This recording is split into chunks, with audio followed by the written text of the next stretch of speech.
মধ্যমগ্রাম পৌরসভার ২৪ নম্বর ওয়ার্ডে বিধানপল্লী এলাকায় টাওয়ার বসানোকে কেন্দ্র করে বিক্ষোভ স্থানীয় বাসিন্দাদের।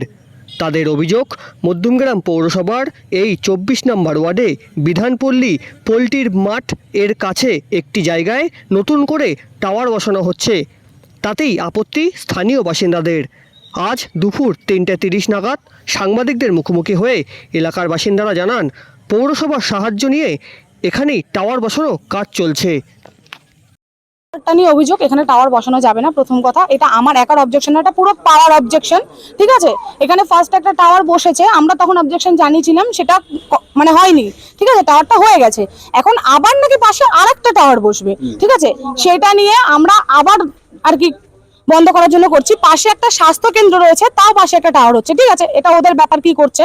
এবার আমরা পাড়ার সবাই মিলে এটা নিয়ে যাতে টাওয়ারটা না হয়, তার জন্য আমরা কাউন্সিলরের কাছে গেছিলাম। কাউন্সিলর বললো এটা পুরো পৌরসভা জানে, এটাই আমরা কিছু বলতে পারবো না। আজকে আমরা যখন পৌরসভায় গেলাম, পৌরসভায় নিমাই ঘোষ চেয়ারম্যান, উনি আমাদেরকে বললো যে এটা ডিএম অফিস জানে। ঠিক আছে, কিন্তু এদের কাছে যে অর্ডারটা আছে, ওই অর্ডারে সাইন আছে নিমাই ঘোষ, আমাদের চেয়ারম্যান, ওনার সাইন আছে।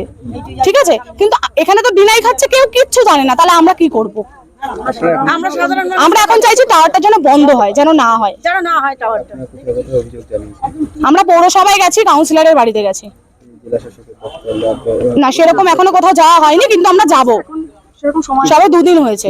সোনালী বিশ্বাস। বিধানপল্লী 24 নম্বর ওয়ার্ড।